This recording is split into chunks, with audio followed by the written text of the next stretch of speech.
நமஸ்காரம். 1000 நாமங்கள் 1000 கதைகள் 235வது திருநாமம் வன்னையே நமக. கற்றோரை காமுறுவர் என்றொரு பழமொழி சொல்லுகிறோம் அல்லவா? அதற்கு உதாரணமாக திகழ்ந்தவர்கள் வேதாந்த தேசிகனும் வித்யாரண்யரும். வைணவ சமய குருவான வேதாந்த தேசிகன் காஞ்சிபுரத்தில் வாழ்ந்து வந்த காலத்தில் அவரது சமக்காலத்தவராக சங்கரமடத்தின் குருமார்களுள் ஒருவரான வித்யாரண்யர் என்பவரும் அதே காஞ்சியில் வாழ்ந்து வந்தார். தேசிகனின் பெருமைகளை பற்றி கேள்வியுற்ற வித்யாரண்யர் ஒரு நாள் தற்செயலாக தேசிகனை சந்தித்தார்.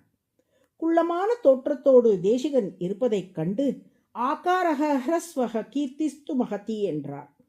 ஆகாரக என்றால் தோற்றம், ஹ்ரஸ்வக என்றால் குள்ளம், கீர்த்தி என்றால் புகழ், மகத்தி என்றால் பெரியது. உங்களுக்கு மூர்த்தி சிறிதாயினும் கீர்த்தி பெரியது என்ற கருத்தில் அவ்வாறு சொன்னார் வித்யாரண்யர். சடக்கென அதற்கு விடையளித்த தேசிகன் ஆகாரக ந ஹ்ரஸ்வக என்றார். ஆகாரக என்பது உருவத்தை மட்டுமன்றி ஆ என்ற எழுத்தையும் குறிக்கும். ஹ்ரஸ்வக என்பதற்கு குள்ளம் என்று மட்டும் பொருள் அல்ல, குரில் என்றும் பொருள் உண்டு. அதாவது நீங்கள் ஆகாரக ஹ்ரஸ்வ ஆ குரில் என்கிறீர்கள். ஆ குரில் அல்ல, நெடில். ஆகாரக ந ஹ்ரஸ்வக என்று விடையளித்து விட்டார் தேசிகன். இத்தகைய வாக்கு சாத்துரியத்தை கண்டு வியந்த வித்யாரண்யருக்கு தேசிகன் மீதும் மேலும் அபிமானமும் மரியாதையும் உண்டானது. பின்னாளில் ஹரிஹர புக்கரை கொண்டு விஜயநகர சாம்ராஜ்யத்தை நிறுவிய வித்யாரண்யர் தமது இளம் வயது நண்பரான தேசிகன் இன்னும் காஞ்சிபுரத்தில் வறுமை நிலையில் வாழ்வதை கேள்வியுற்றார். தேசிகனின் வறுமையை போக்க நினைத்தார்.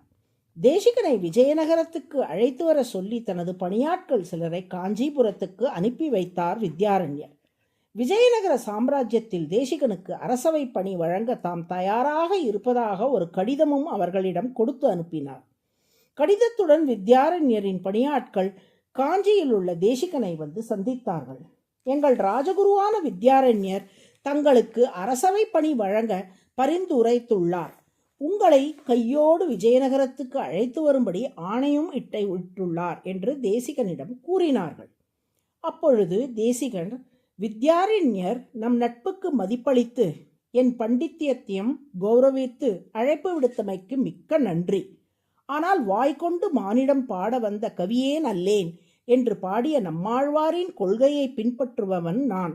இறைவனின் பாட வேண்டிய நாவால் ஒரு மனிதனான மன்னனை துதிப்பாட மாட்டேன்.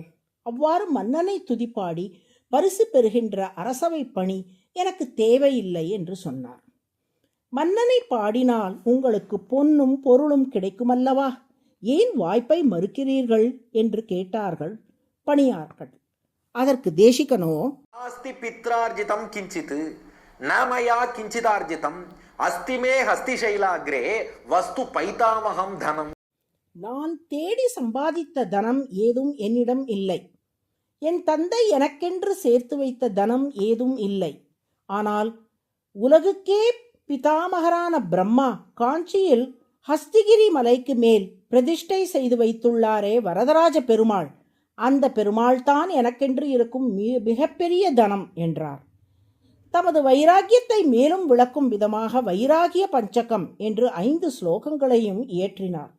மேலும் என் குடும்ப வாரத்தை நான் வகிப்பதாக நீங்கள் நினைக்கிறீர்களா? இல்லை. அனைத்து உலகங்களையும் தாங்குகின்ற வரதராஜ பெருமாள் தான் என் குடும்ப பாரத்தையும் தாங்குகிறார் என்றார் தேசிகன். தேசிகன் கூறியது போல் அனைத்து உலகங்களையும் வகிப்பதால் தாங்கி நிற்பதால் திருமால் வன்னி என்று அழைக்கப்படுகிறார். வன்னி என்றால் வகிப்பவர் அல்லது தாங்குபவர் என்று பொருள். அதுவே சகஸ்ரநாமத்தின் 235வது திருநாமம். வன்னையே நமக என்று தினமும் சொல்லி வரும் அன்பர்களின் மனதில் உள்ள அனைத்து பாரங்களையும் திருமால் போக்கி அருள் புரிவார். நாராயண நாராயண.